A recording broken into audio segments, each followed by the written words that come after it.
guys, welcome to today's video. We'll be going through a push-pull leg routine that you could do using only dumbbells. I'm going to cover some basic concepts such as form, muscles work as we move through this workout so that you have all the information that you need. Now, the idea behind push-pull legs routine is that you work different muscle groups on each of those days.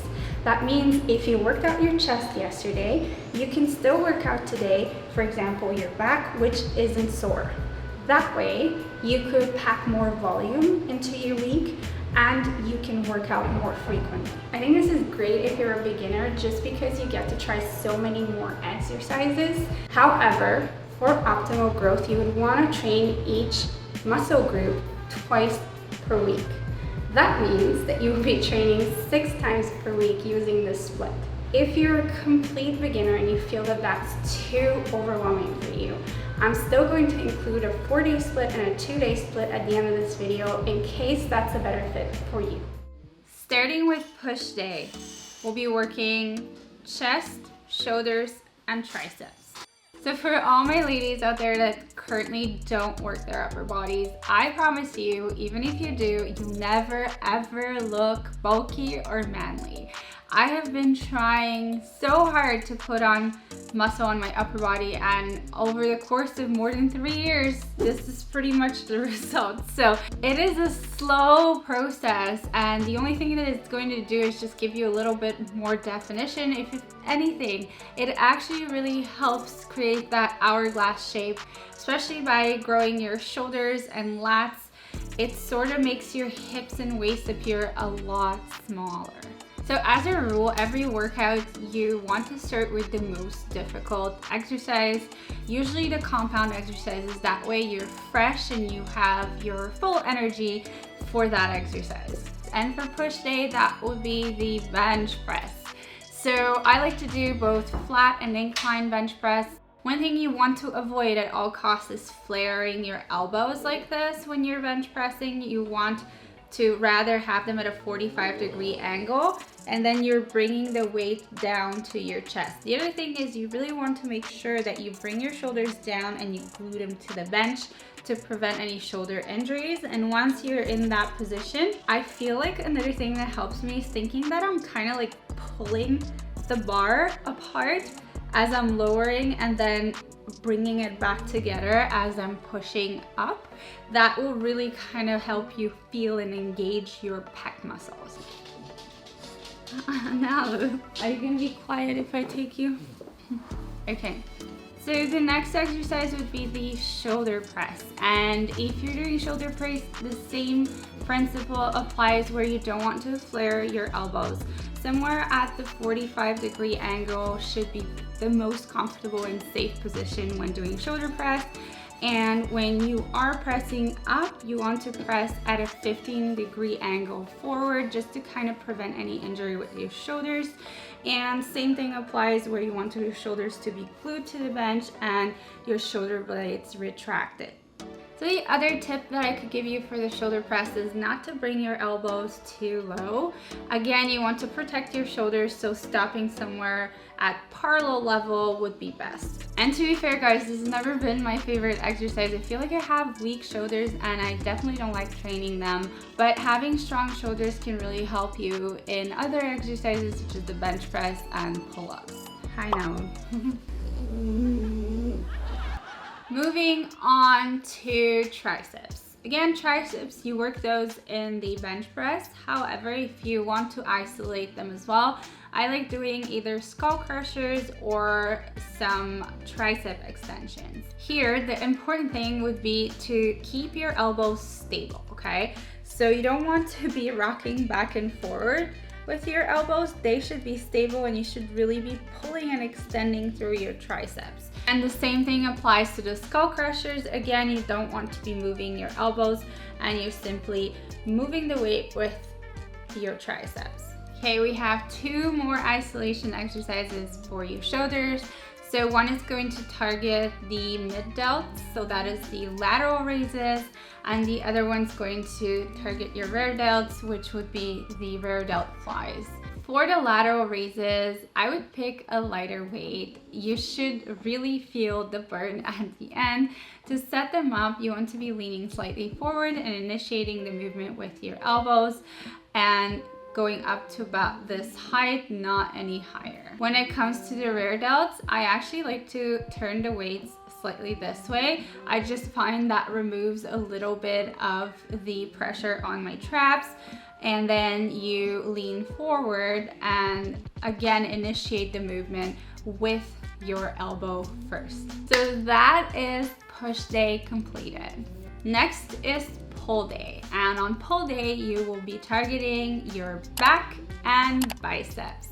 For me, building a mind muscle connection with my back muscles was probably the hardest thing, and especially my lats. It took me a really long time before I can really engage my lats, but I feel like my lats have made a huge improvement to my physique. They've really given me that kind of V-taper and hourglass shape and have made my waist look a lot smaller. So to work out your lats, so we're gonna start with the lateral bench row. So one thing that has really helped me is trying this exercise on one of those chest supported machines. Just because when you have the chest support, you can row and really feel how the actual movement feels in your back muscles, and then when you are doing it at the bench, it's a lot easier to replicate. What you want to do is keep your chest up, bring your shoulders down, retract your scapula.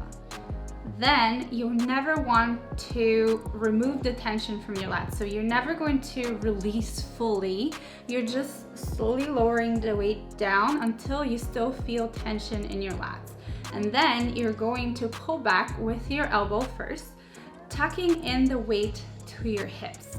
The second back exercise we're going to do is the incline bench row. And if you don't have a bench, you can definitely set this up standing up. I simply prefer the bench because it removes any tension from your lower back. So in this exercise, by just flaring your elbows slightly more, you're going to engage more of your mid, back, and rear delts.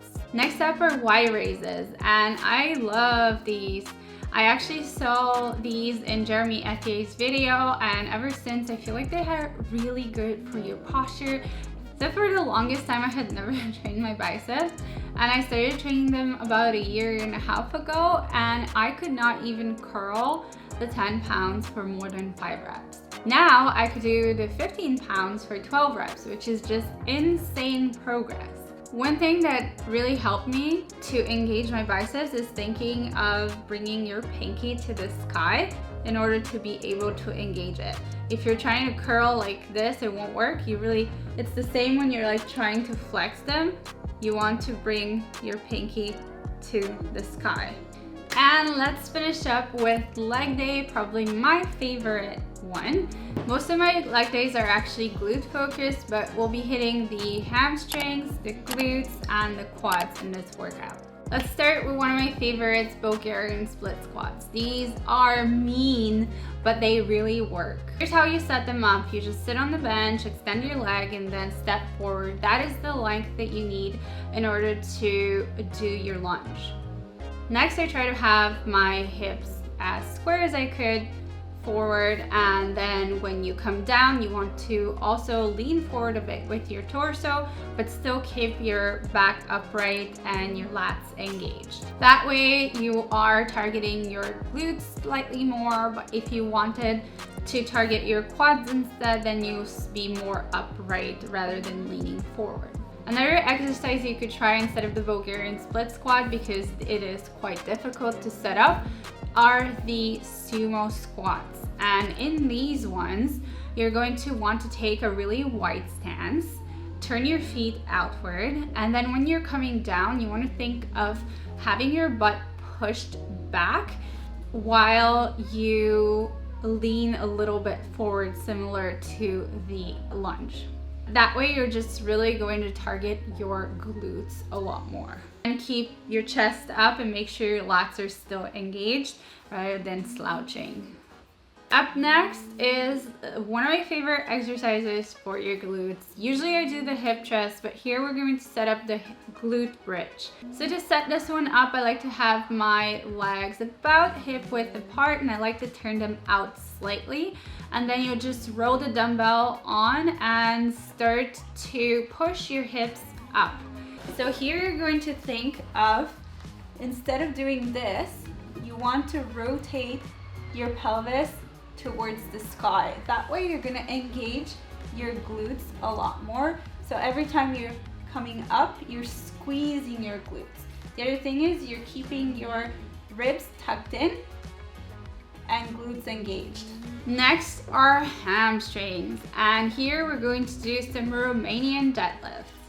These are actually quite difficult to set up as a beginner. So your legs are hip width apart, your back is straight, and you're pulling your hips back as you're hinging forward. You're not hinging too far forward, depending on your flexibility. You should be stopping at around your knees. Basically, your knees shouldn't be moving. The only thing moving is your hips. And what that is going to do is going to stretch your hamstrings and the back of your glutes. And then when you come up, you're gonna squeeze them so that you can come up. And the last exercises we have are clamshells, which are going to work the upper glutes. So these ones look quite easy, but when you start doing them, they really burn. So here, one thing you want to make sure that you're stacking your hips one on top of the other, so you're not leaning forward or leaning back too much. And you're opening up as high as you can with your leg. So that is it, you guys. I hope you enjoyed this workout. I feel like it is a workout that you could start doing at home and then easily transition into the gym. As promised, here are the exercises that I would pick if I was to train 4 times a week, training upper body twice and lower body twice. And if that is too much for you, here's also a full body workout that you could do twice a week instead. And if you feel ready to advance to the gym, I would suggest watching this video that will take you to a full push-pull leg workout at the gym.